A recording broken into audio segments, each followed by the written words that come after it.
bahaya sekali. Jangan nakal-nakal, jangan naik-naik. Ya, apa yang dilakukan? Dia emang jangan itu tidak akan pernah dikenal oleh dalam pikiran dia, karena tidak mengenal kata jangan. Ya, akhirnya dia naik-naik, ya kan? Akhirnya jatuh. Siapa yang salah?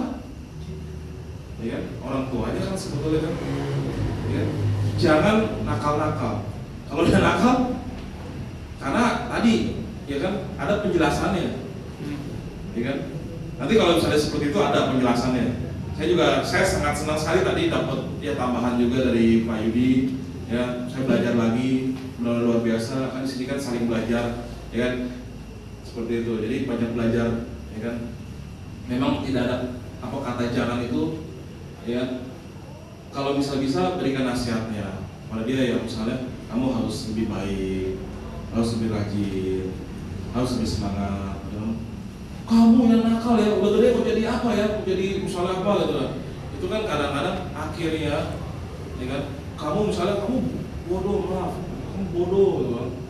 Kalau misalnya dia bisa melakukan hal nakal, ya, kamu jadi orang kaya, jadi orang sukses, ya kan. Ini lebih baik seperti itu kata-katanya daripada, tapi sambil nasihatin dia, ya kan, lakukannya seperti ini, ya kan. Lakukannya harus seperti ini, sebagai anak kamu harus seperti ini, ya, lebih baik seperti itu daripada kata jangannya negatifnya keluar dulu, ya. Kalau misalnya maaf nih, ya kan, kalau kita ya dibilang jangan pulang malam-malam ya, nggak pulang malam Pak, pagi Pak. Bagi saya selalu tanamkan dalam pikiran saya, tidak ada kata gagal atau kalah, yang ada hanya menang atau belajar. Ya, kalau misalnya ingin supaya masuk dalam pikiran kita, boleh kita ucapkan sama-sama. Tidak ada kata gagal atau kalah, yang ada hanya menang atau belajar. Ya, jadi yang di depannya itu dibuang dulu, yang ada hanya menang atau belajar. Ya, jadi dalam kamu seorang pemenang, ya, tidak akan pernah ada ditemukan kata gagal. Ya, yang ada hanya menang. Iya, yang ada hanya. Ya, jadi kalau katanya jatuh, itu menurut orang lain jatuh, ya. Tapi buat diri saya sendiri adalah saya belajar, termasuk cari, temukan, ya kan. Kalau misalnya ada kelemahan-kelemahan dalam diri kita, cari, temukan ahli terapinya, ya kan. Bisa konsultasi sama Pak Yudi atau misalnya ahli-ahli yang lain, gitu ya. Karena sesama di Bali kan, ya kan, saya rekomen ke Pak Yudi karena saya tadi sangat senang sekali, luar biasa sekali, ya kan. Pemahamannya dan teknik-tekniknya juga bagus sekali, ya. Karena kemarin juga saya kasih terapi ke ini juga tentang forgiveness juga, tapi kan pasti waktunya juga, karena waktunya juga banyak ya Pak ya, perlu meditasi juga pasti ya. Atau tekniknya ada apa, relax dulu atau bagaimana? Iya. Relax juga kan ya, iya. Ya, jadi pasti akan membutuhkan waktu yang sangat lama, ya kan. Forgiveness terapi, ya, nanti bisa diskusi sama Pak Yudi juga seperti itu, ya. Intinya ketika kita mau bangkit lagi, ya, itu selalu akan ada jalannya, ya. Termasuk pengalaman saya sendiri, ya. Ketika saya ditanya, Pak, pernah nggak Bapak tuh kasih sharing tentang jatuh bangun lagi, apa yang Bapak pernah hadapi? Ya, dalam penulisan buku saya yang pertama, buku saya yang pertama itu ditolak oleh 8 penerbit. Usia 23 Pak. Kayaknya nggak meyakinkan banget gitu loh. Bersyukur zaman sekarang ini banyak penulis-penulis muda, ya kan. Oke, kalau waktu zaman saya Pak, ya ketika saya umur 23, itu ini tadi seperti Pak Yudi bilang, ini anak bau kencur begini ngapain ya datang ke tempat penerbit gitu ya. Ya kan, rata-rata menolak gitu. Saya ngajuin ke penerbit ditolak, ya kan. Tapi saya dalam pemikiran saya belajar kok. Saya temukan apa yang salah dalam diri saya.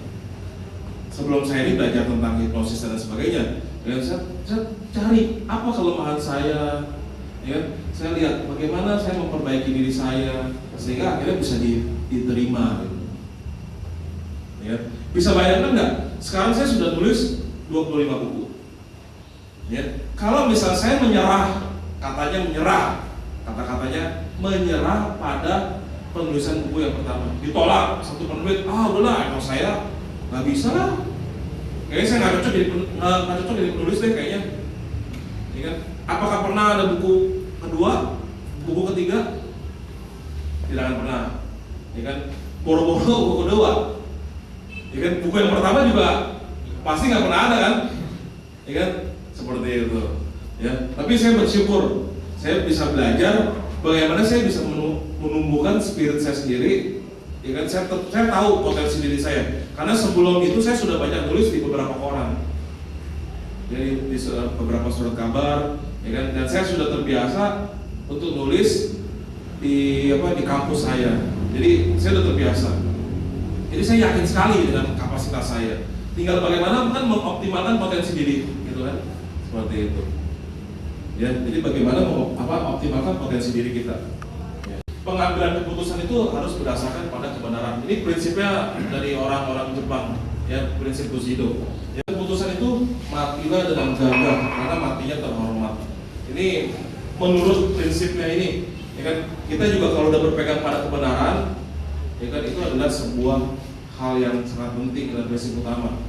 Ya, saya nggak terlalu panjang lebar ceritanya karena di buku sudah ada. Nanti kita lebih banyak sharing lain, ya kan. Mungkin ada yang mau coba. Tadi kan lihat di profil saya kan mematahkan besi dengan satu tangan, gitu kan. Ada yang tertarik kan untuk mematahkan pensil dengan satu jari hari kemarin. Setiap hari itu harus lebih baik daripada hari kemarin. Termasuk temukan solusinya. Ada yang kita rasa kita mau cari solusinya, ya kan. Ketika kita mencari dalam diri kita sendiri, kita agak kesulitan, kita cari mentor, cari teman, ya kan, termasuk Pak Yudi. Karena di Bali dia pasti bisa memberikan sharing tentang bagaimana sih, ya, ada hipnoterapi dan lain sebagainya, ya, pasti Pak Yudi itu punya ilmunya lah, gitu kan. Ya, ini kalau misalnya di orang Jepang ini terkenal dengan budaya kalau misalnya ini menunduknya seperti ini deh. Ada workshop tentang the power of love itu, tapi harus 1 hari sih itu, ya kan. Itu seorang muda yang punya 2 biskuit lah, Ya. Terus karena pengennya biskuit itu memang yang pertama karena ada 2, dia memberikan sepenuhnya untuk anak kecilnya itu, tapi dia ngerasa bahwa masih pengen, jadi dia memberikannya setengah-setengah, jadi biar sama-sama merasakan, tapi sayangnya ya dia tidak tulus seperti ini, artinya dari setengah-setengah gitu ya, setengah nggak tulus jadinya membaginya, jadinya keinginannya jadi hasilnya ya setengah-setengah juga. Oh iya. Satu dikasih sama anak kecil itu, jadi dia berikan dengan ikhlas. Lalu dengan orang tua ini karena dia bisa tinggal 1, kalau dia mau bagi, tapi dia satu ingin menikmati juga. Tapi kalau menurut saya tinggal 1 kuis saja sudah, kasih saja sebenarnya sama nenek itu setulusnya gitu kan. Dia karena cuma 1 kuis saja. Saya pikir sih dia mungkin harus ditulis lagi. Yes. Oke, terima kasih Pak. Tidak sebenarnya Pak. Katakanlah itu kalau rahmat Tuhan lah, keajaiban lah, apapun yang tinggi itu datang dari mana? Itu pertanyaan yang tidakkah itu selalu harus kita tanyakan? Dia akan datang dari hal yang paling meragukan. Demikian. Gimana?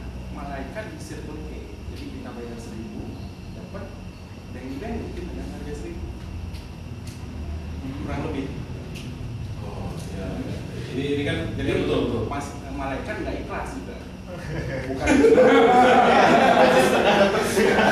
Saya seru di sini. Saya banyak banget dapat masukan yang sangat wow gitu loh. Dia masih kecilnya tuh kena penyakit sindrom.